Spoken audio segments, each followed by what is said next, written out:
Hello बच्चों, कैसे हैं आप सब। मैं आशा करता हूँ आप सभी हमेशा की तरह बढ़िया होंगे और मजे में होंगे। तो क्लास 10th वालों, भाई कैसी चल रही है पढ़ाई आप सभी की? बढ़िया चल रही होगी। और अगर यार अपने चैनल के माध्यम से आप क्लास 10th की तैयारी कर रहे हो या फिर हमारे इस वीडियो पर पहली बार आए हो, तो एक काम जरूर करना बेटा। जैसे कि आज ये क्लास 10th का साइंस जो आपका सब्जेक्ट है, जो कि केमिस्ट्री, फिजिक्स और बायो, 3 हिस्सों में बटा हुआ है। तो इस क्लास 10th के साइंस में अभी हमारा केमिस्ट्री वाला पोर्शन चल रहा है और चैप्टर चल रहा है केमिस्ट्री का 1, जिस चैप्टर का नाम है रासायनिक अभिक्रियाएं एवं समीकरण। और ये उसका वीडियो नंबर कितना है? 4। अब यहां पर एक चीज ध्यान देना बेटा, वीडियो नंबर 4 है। तो अगर आप क्लास 10th के सुंदर से नोट्स और क्लास 10th में चाहते हो कि आपके अच्छे से 95 प्लस स्कोर साइंस सब्जेक्ट में हो सके या 100 के करीब आप साइंस में नंबर ला सके, तो देखो सिलेबस आप हो सकता है 100 तक भी नंबर ले आओ, जो मैं पढ़ाऊंगा वहीं से आएगा। लेकिन 95 प्लस भी अगर ले आते हो तो बेकार थोड़ी ना होता। तो हम 95 प्लस का टारगेट बनाकर चलते हैं। तो अगर आप यार ये चाहते हो कि अच्छे से आए, तो वीडियो नंबर 4 है ना, तो इसके 3 वीडियो में तो देखना पड़ेंगे ना। तो नीचे डिस्क्रिप्शन पे टॉप पे आपको प्लेलिस्ट का लिंक दे दिया जाएगा, वहां से जाकर उन वीडियो को देखना और अपने सुंदर से नोट्स बना लेना। तो देखो बेटा, आज जो है ना, आज का टॉपिक हमारा क्या रहने वाला है? आज का टॉपिक है हमारा समीकरण संतुलित करने की विधियां। वैसे तो ये विधियां जो है ना, निम्न आपकी जो एनसीईआरटी की बुक है, उस बुक में ये विधियां दे रखी हैं भाई। जांच एवं त्रुटि विधि, हिट एंड ट्रायल विधि, आंशिक समीकरण विधि, संयोजकता विधि और आयनिक समीकरण विधि। अब ये बहुत सारा पोर्शन है नहीं है, सब सिखा दूंगा। बस एक काम जरूर करना यार, अगर चैनल पर पहली बार आए हो तो वीडियो को अंत तक देख लेना, फिर डिसाइड करना आपको यहां से समझ में आता है या नहीं आता है। और अगर आप यार देखो वीडियो थोड़ा सा लंबा जाएगा, क्यों लंबा जाएगा? क्योंकि भाई जब डिटेल में चीजों को सीखते हैं ना, तो समय देना पड़ता है। तो बस समय को लेकर और कॉपी और पेन पकड़कर बैठ जाओ। देखो बेटा, जांच या एवं त्रुटि विधि जो होती है ना, इसका एक नाम और होता है, इसको बोलते हैं अनुमान विधि। अनुमान विधि, इसको एक नाम से और जाना जाता है। और ये वाली हिट एंड ट्रायल विधि दोनों बिल्कुल सेम है, एक ही चीज है, ऐसे मान लो एक ही चीज है। और ये वाली ये जो 3 विधियां हैं, तीसरी, चौथी और पांचवी, तीसरी, चौथी, पांचवी, ये तो तीनों है ना, ये हम 11th का पढ़ेंगे, 11th क्लास में। ठीक है, 11th क्लास में हमारा जो मेन फोकस रह गया, अब हमारा मेन फोकस रह गया इस पर। ये वाला जो पोर्शन है, 2 विधियां, और ये जो है आपके सिलेबस में 10th में है, और दोनों ही सेम है, एक ही चीज है। 3 नाम से आप इसको बोल सकते हो, जांच एवं त्रुटि विधि, अनुमान विधि या हिट एंड ट्रायल विधि। ठीक है, तो मैं जल्दी से पहले आपको इस विधि के बारे में बताता हूं। बस क्या अच्छे से क्या करना ना, चीजों को समझने के लिए थोड़ा सा वीडियो को बिना स्किप कर देखना, जिससे आप आसानी से सारे टॉपिक्स के बारे में जान सको। और यार पिछले वीडियो जरूर देख लेना अगर आप चैप्टर बनना चाहते हो। ठीक है, तो चलिए सिखाते हैं आपको इस विधि के बारे में। तो देखो बेटा, पहली विधि अपनी जांच एवं त्रुटि विधि या अनुमान विधि। पहली विधि क्या? यही विधि है। देखो इसका नाम में क्या है, जांच एवं त्रुटि, मतलब पहले जांच कीजिए, फिर उसकी त्रुटि मतलब कमी निकालिए, और अनुमान मतलब क्या करिए, अनुमान लगाकर उसे बैलेंस कर दीजिए। यही तो है भाई, इसके नाम में भी यही कही है। जैसे कि देखिए, एक ये रिएक्शन दे रखी है, ये देखिए, ये एक रिएक्शन दे रखी है। आप इसके बेस पे इस पूरे नियम को समझ सकते हैं। रिएक्शन क्या है? Fe प्लस H2O, एरो का निशान Fe2O3 प्लस में H2। अब आप देख सकते हैं बैलेंस नहीं है। कैसे बैलेंस नहीं है? इधर Fe 1 है, इधर 2 है, इधर H 2 है, इधर भी 2 है, O इधर 1 है, इधर 3 है। अलग अलग है नहीं, लेफ्ट और राइट में। और जो लेफ्ट साइड होते हैं वो कहलाते हैं अभिकारक, जो राइट साइड होते हैं वो क्या कहलाते हैं? आपके उत्पाद। ये सब मैं पिछली क्लासेस में आपको अच्छे से सिखा चुका हूं। तो देखो बेटा, तो इसमें 4 स्टेप आपको ध्यान रखने हैं और ये विधि आपकी खत्म हो जाएगी। जैसे कि स्टेप फर्स्ट क्या है? सबसे पहले समीकरण को लिखकर सूत्र को कोष्टक में लिख देते हैं। मतलब ये जो समीकरण दी गई थी, Fe प्लस में H2O, एरो का निशान Fe2O3 प्लस में H2, तो इसमें जो भी दे रखा है ना, इन सबको किस में लिख देंगे? कोष्टक में लिख देंगे, ऐसे करके, यूं करकर। यहां पर भी कोष्टक लगा दिया और यहां पर भी क्या लगा दिया? कोष्टक लगा दिया। अब क्या करेंगे? अब क्या करते हैं, दी गई समीकरण में उपस्थित परमाणु की सूची बना लेते हैं। अब वो सूची मैंने यहां इधर बना रखी है। आप क्या करना, जब आप सुंदर से नोट्स बनाना, तो ये सेकंड वाला स्टेप लिख के उसके नीचे इसको बना लेना।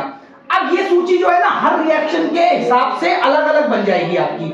अभी जो करंट में हमारी जो रिएक्शन है, इस रिएक्शन में अगर आप लेफ्ट और राइट दोनों साइड देखें, अभी पहले मान लीजिए लेफ्ट में देख लो, लेफ्ट वाला हिस्सा अभिकारक होता है। तो अभिकारक में देखो Fe परमाणु है, H परमाणु है और O परमाणु है। बोला क्या गया, परमाणु की सूची बना लेते हैं। तो परमाणु तो Fe, H और O है, सबको अलग अलग लिख लिया। देखो Fe कितने हैं इधर, एक, तो Fe आपका एक है। O कितने हैं, एक, तो O आपका एक है। और H कितने हैं, दो, तो H आपके दो हैं। अब इस तरीके से आप उत्पाद वाले क्वेश्चन में देखिए, Fe कितने दिख रहे हैं आपको, दो, O कितने दिख रहे हैं, तीन, और H कितने दिख रहे हैं, दो। इतना कर दिया, बस आपका काफी काम हल हो गया इस विधि के लिए। अब तीसरा पॉइंट क्या कहता है, स्टेप नंबर 3, स्टेप नंबर 3 कहता है कि अभिकारक या उत्पाद में जिस परमाणु की संख्या ज्यादा, इसको ध्यान रखना, ज्यादा हो, उसे पहले संतुलित कर लेते हैं। अब अभिकारक और उत्पाद दोनों साइड देखो कौन सा परमाणु ऐसा है जो देखने में सबसे ज्यादा है। तो ध्यान से देखो, इधर O 3 है, ये सबसे ज्यादा दिख रहा है, लिखा हुआ दिख रहा है। तो सबसे पहले उत्पाद वाली साइड के ऑक्सीजन परमाणु को संतुलित करेंगे। तो भाई रिएक्शन लिखेंगे पहले हम, Fe प्लस में H2O, एरो का निशान, Fe2O3 प्लस में H2। भाई क्योंकि ब्रैकेट तो हम लगा चुके थे ना, तो यहां पर आपके ब्रैकेट सेम लगे रहेंगे। अब क्या बोला है, Fe2O3, देखो इधर O कितने हैं, इधर O 3 है, तो पहले हम O को बैलेंस करेंगे। अब O को बैलेंस कैसे किया जाए बताओ, ठीक है बेटा। अब ऑक्सीजन कितने थे, 3 थे ना, तो सबसे पहले ऑक्सीजन को बैलेंस कर देते हैं। ऑक्सीजन यहां पर कितने हैं, 3 है, तो हम ऑक्सीजन को दोनों तरफ बराबर करते हैं। अगर इधर 3 है, इधर 1 है, तो क्या करें बराबर करने के लिए, जिधर 1 है उस वाली साइड पर जो भी अणु है उसकी उतनी संख्या से गुणा करवा दो जितने ऑक्सीजन कम है। भाई 3 इधर थे, अब देखो 3 इधर हो गए, तो मैंने 3 से गुणा करवा दी, 3 ऑक्सीजन इधर है और 3 ऑक्सीजन इधर हो गए। अब ध्यान से देखो, लास्ट स्टेप क्या कहता है, बचे हुए तत्वों को संतुलित कर लेते हैं। अभी तो केवल ऑक्सीजन संतुलित हुआ है, अब लास्ट वाले में देखो क्या करेंगे। भाई हमने Fe को लिखा, प्लस में 3H2O लिखा, एरो का निशान, Fe2O3 लिखा, प्लस में H2 लिखा, और सबको बड़े ब्रैकेट में सेव कर दिया। अब ध्यान से देखो बेटा, यहां तो हम 3 लगा चुके थे, जैसे ही हमने यहां पर 3 लगाया तो 3 दूनी हाइड्रोजन कितने हो गए, 6, और इधर देखो H कितने हैं, 2, तो इसकी भी 3 से गुणा करवा दो। अब H भी कितने हो गए, 3 दूनी 6। अब H के 6 होने के बाद में देखो ध्यान से, यहां Fe कितने हैं, 2, इधर Fe कितना है, 1, इसकी 2 से गुणा करवा। ये आपकी समीकरण कैसी हो गई, बैलेंस हो गई। 2024 में पूछी गई थी, लेकिन मैंने ना थोड़ा सा समीकरण में चेंजेस किया है। 2024 में पूछी गई थी, मैंने बैलेंस करने के लिए ना बुक से थोड़ा सा इसे अलग बनाया है। भाई हमें समीकरण बैलेंस करना सीखना है, हमें ये नहीं पता लगाना है कि ये समीकरण रियल में होती है या नहीं होती है। वैसे जो 2024 में क्वेश्चन आया था, अब आप इस ब्रैकेट्स को हटा दो, सॉल्व करने के बाद में देखो इस ब्रैकेट्स को हटा दो यूं करके।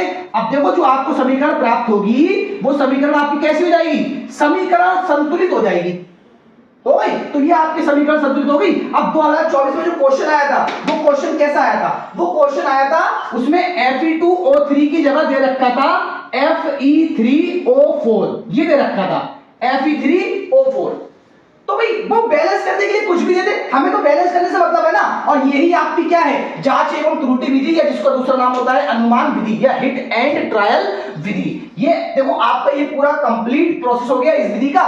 बस 4 स्टेप आपको याद रखने हैं और आप इजीली इसको सॉल्व कर सकते हैं, किसी भी रिएक्शन को संतुलित कर सकते हैं। अब ये तो हो गई आपके क्लास 10th की बात।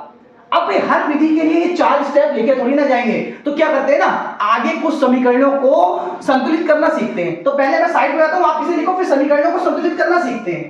देखो बेटा यहां पर एक क्वेश्चन है, और ये क्वेश्चन बहुत ही इंपॉर्टेंट है आपकी क्लास 10 परीक्षा के लिए। हो सकता है क्वेश्चन में रिएक्शन सेम ना हो, रिएक्शन अलग आए, लेकिन क्वेश्चन आएगा निम्न समीकरणों को संतुलित कीजिए। हिंदी मीडियम से अगर आप पढ़ाई कर रहे हैं तो ये क्वेश्चन ना बहुत ज्यादा पूछे जाने वाले क्वेश्चन है, निम्न समीकरणों को संतुलित कीजिए। तो HSDMI मोस्ट इंपॉर्टेंट और इंपॉर्टेंट का जमाना गया। भाई हम तो गुमनाम सर हैं और हम कुछ नया इस्तेमाल करते हैं। HSDMI का मतलब होता है हाईली सुपरली डुपरली मोस्ट इंपॉर्टेंट। तो देखो बेटा हमें ये 5 समीकरणें जो हमने लिखी है यहाँ पर, हमें इनको संतुलित करना है। अभी आप अनुमान विधि, जांच एवं त्रुटि विधि जिसको बोलते हैं, सीख कर आए। देखो उसकी मदद से भी इनको सॉल्व कर सकते हो, आसानी से संतुलित कर सकते हो, ठीक है। और अदरवाइज हम इन्हें ऐसे भी अनुमान लगाकर भी संतुलित कर सकते हैं, ठीक है। देखो जैसे कि क्या है, जैसे पहली वाली रिएक्शन है, पहली वाली रिएक्शन में क्या है, NaOH की क्रिया हुई है H2SO4 के साथ, Na2SO4 बना है, साथ में जल बना है। अच्छा एक चीज और,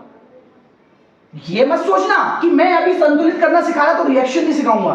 रिएक्शन का भी समय आएगा, रिएक्शन का भी समय आएगा और रिएक्शन भी आप खुद बनाओगे। जितनी रिएक्शन देखी है हर रिएक्शन खुद बनाओगे। रिएक्शन बनाना भी सिखाऊंगा, लेकिन हमारे सिलेबस में जो चीजें पहले हम उसको पढ़ेंगे। पहले हम संतुलित करना सीख जाए, रिएक्शन बनाना भी हम सीख जाएंगे और ये रिएक्शन अपने आप बना लेंगे। फिर संतुलित करना आता होगा तो इसलिए उनको संतुलित भी कर लेंगे। तो देखो अभी बेटा मेन फोकस हमारा संतुलित होने करने पर रहना है, बाकी रिएक्शन बनाना भी आपको डिटेल में सिखा दिया जाएगा। तो देखो बेटा NaOH और H2SO4। अच्छा हाँ, हो सकता है मैं रिएक्शन बनाने के लिए ना क्या करूंगा ना कि क्लास 10th के क्लास में नहीं, मैं आपको एक बेसिक प्लेलिस्ट बनाऊंगा, वहां पर 10th 11th 12th सभी के लिए अच्छे क्लासेस होंगे, वहां से आप पढ़ाई करना। क्लास 10th भी 11th भी और 12th भी, ठीक है। 11th 12th में ओनली केमिस्ट्री और 10th के लिए फिजिक्स केमिस्ट्री बायो, उन सब का मैं क्या सिखाऊंगा, बेसिक सिखा दूंगा आपको, जिससे आप अपना जो भी आपको प्रॉब्लम्स हो वो आपकी खत्म हो सके। अब देखो बेटा NaOH और H2SO4 हमें इसे बैलेंस करना है। देखो सबसे पहले मैंने क्या देखा, मैंने देखा इसमें Na परमाणु है, O परमाणु है, H परमाणु है और S परमाणु है, ठीक है। यही तो परमाणु है। अभी जिस विधि को हम कर रहे हैं उसके बेस पर सीख लो। Na यहाँ पर 2 है, यहाँ S 1 है, यहाँ O 4 है और यहाँ H कितने हैं। अच्छा देखो क्या करना ना, इसमें SO4 को पूरा एक पोर्शन मानो। इधर देखो SO4 1 है, इधर भी SO4 कितना है, 1 है, बराबर है, इक्वल है। अब SO4 को हम नहीं छुएंगे अभी, हम क्या देखते हैं, इधर देखो Na जो है इधर 1 है, इधर Na कितने हैं, 2 है। तो हम हल्के से पहले Na को 2 कर लेते हैं। जैसे ही हमने Na को 2 करा तो देखो ध्यान से OH कितने हो गए, 2 हो गए, मतलब ऑक्सीजन परमाणु कितने हो गए, 2 हो गए। ऐसे करके मान लो ऑक्सीजन परमाणु 2 हो गए। अभी ऑक्सीजन को देखो खाली, तो SO4 वाले ऑक्सीजन को काउंट मत करना, वो हमने SO4 में काउंट कर लिया है। यहां पर ऑक्सीजन 1 है, इसे आप 2 कर दो। जैसे ही हमने ऑक्सीजन को उधर 2 करा, अब जो बचा है हाइड्रोजन, देखो 2 हाइड्रोजन इधर है और 2 हाइड्रोजन इधर है, 4 इधर, देखो 2 दूनी 4। अब आप देख लो रिएक्शन आपकी ये वाली बैलेंस हो चुकी है। इसी को बोलते हैं रिएक्शन, जो भी मतलब समीकरण होता है संतुलित करना, इसी को बोला जाता है, ठीक है। अब देखो दूसरी रिएक्शन H2SO4 की है, KOH के साथ हुई है। तो देखो यहां पर फिर से SO4 को ना पूरा अलग बैलेंस कर लेते हैं, SO4 से SO4। अब यहां पर क्या है, K यहां पर कितने, 2, यहां पर 1 है, तो K के पहले क्या करो, 2 लगा दो। K को जब 2 करा तो ऑक्सीजन फिर से कितने हो गए, 2 हो गए। अब हम राइट साइड में देखेंगे ऑक्सीजन कहां है, एक इसमें है, एक इसमें है। देखो इसमें गलती मत करना इसे छूने की, क्यों, क्योंकि इसको तो हमने पूरा SO4 को SO4 से बैलेंस करा है ना, तो सारे ऑक्सीजन चार्ज है, चार्ज में बैलेंस होकर बचे वाले को बैलेंस करना है। तो 2 उसमें थे, अब एक ये था तो इसके पहले 2 लगा दो। जैसे ही इसके पहले 2 लगाया, H कितने हो गए, 2 दूनी 4। अब देखो यहां पर H के 4 है, 2 इसमें है और 2 इसमें, बैलेंस हो गई। तीसरी रिएक्शन देखो Fe प्लस में H2O, एरो का निशान Fe3O4 प्लस में H2, ये रिएक्शन है। हाँ यही रिएक्शन जो है ना, यही वो रिएक्शन है जो 2024 में संतुलित करने के लिए पूछी गई थी। और ये शायद आपकी NCERT बुक में जो जांच एवं त्रुटि विधि है उसमें एग्जाम्पल यही वाला दे रखा है, इसी को लेकर सिखाया भी गया है। तो देखो बेटा क्या होगा, Fe और H2O। भाई देखो अब इसमें ना जांच एवं त्रुटि विधि वाला लॉजिक लगाते हैं। क्या बोला था, पहला पॉइंट क्या बोला था उन्होंने कि इसे बड़े ब्रैकेट में लिख लो, चलो तो छोड़ देते हैं, स्किप कर देते हैं, बड़े ब्रैकेट में नहीं लिखेंगे। दूसरा पॉइंट क्या बोला था, अभी कारक और उत्पाद में परमाणुओं की संख्या लिख लो। देखो परमाणु H है, O है, Fe है, Fe है, O है, H है। सबसे ज्यादा कौन दिख रहा है, लेफ्ट में या राइट में, ऑक्सीजन देखो इधर 4 है, इधर 1 है, ऑक्सीजन सबसे ज्यादा है, तो पहले ऑक्सीजन को बैलेंस करेंगे। इधर 4 है तो ऑक्सीजन को बैलेंस करने के लिए 4 इधर लगा दिया। फिर दूसरा तरीका, इसके बाद वाला स्टेप क्या कहता है कि बचे हुए परमाणुओं को संतुलित कर लो। कैसे कर लो, देखो जैसे ही यहाँ 4 लगाया था तो H भी तो होगा 4 दूनी 8, तो H को यहाँ 4 दूनी 8 कर दिया। अब बचा Fe, Fe है कितने, 3, तो Fe के पहले 3 लगा दो, हो गई बैलेंस। काउंट करके देख लो यार, एक बराबर है या नहीं है। एक अब एक चीज, लेफ्ट और राइट में परमाणु एक समान होने चाहिए समीकरण संतुलित बनाने के लिए, ठीक है। अब अगली समीकरण देखो KClO3, इससे 2 चीजें बनी है, KCl और O2। ध्यान से देखो, अब यहां पर केस क्या है, इधर ऑक्सीजन 3 है, इधर ऑक्सीजन 2 है, कैसे बैलेंस करें, ये केस कर रहा है।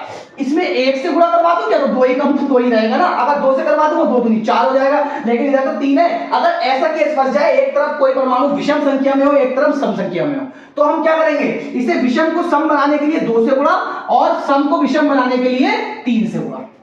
तो देखो 3 दूनी 6 ऑक्सीजन, 3 दूनी 6 ऑक्सीजन। अभी ऑक्सीजन बैलेंस हुए, अब इसमें K भी तो है, K कितने हैं, 2, तो K के पहले 2 लगा दो, K 2 है, Cl 2 है, देखो KCl 2 हो गए। होगा नहीं होगा। और इस वाली रिएक्शन में याद रखना एक उत्प्रेरक भी होता है MnO2, इसके बिना ये क्रिया नहीं होगी MnO2 के बिना।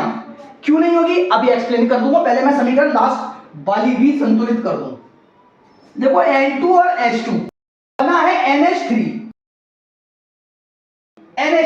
अच्छा इधर मैंने 2 पहले ही लगा रखा है। वही वाला केस है, देखो इधर सम है 2 और इधर विषम है 3, ठीक है। तो हम क्या करेंगे, पहले इसे बना लेते हैं सम, तो 3 दूनी 6 और इसे विषम से गुणा करवा देते हैं। देखो 3 दूनी 6, H 6 हो गए, N कितने हैं 2, N देखो पहले से ही 2 है, ये भी आपकी बैलेंस हो गई। और ये वाली क्रिया भी जो होती है ना वो Fe उत्प्रेरक की उपस्थिति में होती है, नीचे वाले दोनों रिएक्शन उत्प्रेरक की उपस्थिति में होती है। अब उत्प्रेरक क्या होता है ना, इसके ऊपर पूछा जाता है, बहुत इंपॉर्टेंट चीज है उत्प्रेरक। उत्प्रेरक के बारे में आप लिख लेना, नीचे एक मैं हेडिंग बना देना, इसी के नीचे आप हेडिंग बनाकर लिख लेना या नोट करके लिख लेना आप, और ये बहुत इंपॉर्टेंट है HSDMI।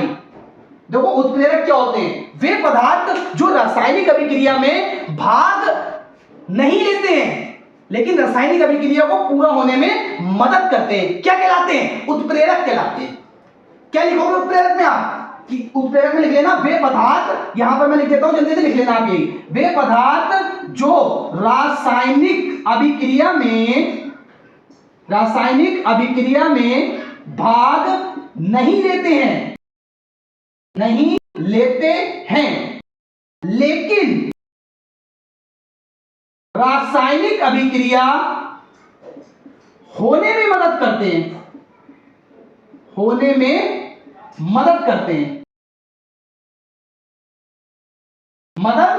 हैं, क्या कहलाते हैं, उत्प्रेरक कहलाते हैं। एग्जाम्पल के तौर पे अगर आप चाहो तो ये 2 रिएक्शन लिखी है और ये दोनों क्या है बेटा आपके उत्प्रेरक है, इनको आप नीचे लिख सकते हो, ठीक है। तो आप सिंपल सा ये चीज याद रखना। अब सिंपल से देखो उत्प्रेरक, भाई उत्प्रेरक क्या करेगा, ये दोनों ना क्या है ना, ये नाराज मियां बीवी हैं, पति पत्नी हैं जो एक दूसरे से नाराज चल रहे हैं। तो जब घर में देखो ना, जब आपके मम्मी पापा में लड़ाई हो जाए तो वो क्या करते हैं, वो आपस में एक दूसरे से डायरेक्ट नहीं बोलते, वो क्या करते हैं, एक तीसरा बंदा होता है। तीसरा बंदा कौन होता है, जैसे कि हम, तो हमारे पापा को कोई बात कहनी है वो हमसे कहेंगे कि मम्मी से ऐसा बोल दे, मम्मी को कोई बात कहनी है वो हमसे कहेंगे कि पापा से ऐसा बोल दे। तो हम क्या कर रहे हैं, हम उन दोनों के बीच की जो क्रिया है ना बातचीत की, उसमें होने में मदद कर रहे हैं। तो हम क्या है उनके लिए, उत्प्रेरक हैं। ऐसे ही कई सारे केसेस हैं, जैसे कि पानी में हमने चीनी को घोला और क्या चीनी पले पले अपने आप घुल जाएगी, एकदम नहीं घुलेगी ना। तो हम क्या करते हैं, एक उत्प्रेरक का सहारा लेते हैं। कौन सा उत्प्रेरक लेते हैं, भाई हमने चम्मच लिया, चम्मच को उसमें डाला और यूं करके तेजी से घुमाने लगे। तो जैसे ही यूं करके तेजी से घुमाया तो क्या हुआ, चीनी तेजी से घुल जाती है। तो वो केस क्या हो गया, वो जो चम्मच है वो चीनी और पानी की क्रिया के लिए उत्प्रेरक का काम करता है। समझ में आया। तो मैं बेटा पहले साइड में रहता हूं, आप इसका स्क्रीनशॉट ले लो, और स्क्रीनशॉट लेने के बाद में आज का क्लास बेटा यहीं पर समाप्त होगा। और आज क्लास 10th का इस चैप्टर के 4 वीडियो आ चुके हैं, तो अच्छे से नोट्स बना लो यार और पढ़ाई करो। और अगर अच्छा लगा है वीडियो तो कमेंट करके यार सेक्शन में जरूर बताना मुझे, कमेंट सेक्शन में। और वीडियो को लाइक तभी करना जब तुम्हें अच्छे से सीखने को मिला हो, और अपने उन साथियों के साथ शेयर जरूर करना जो किसी कारणवश अपनी आर्थिक स्थिति के कारण किसी भी कोचिंग सेंटर वगैरह में जाकर पढ़ाई नहीं कर सकते हैं, ठीक है। तो बेटा इसी के साथ अलविदा दूंगा, फिर मुलाकात होगी आपसे एक नए और धमाकेदार वीडियो के साथ।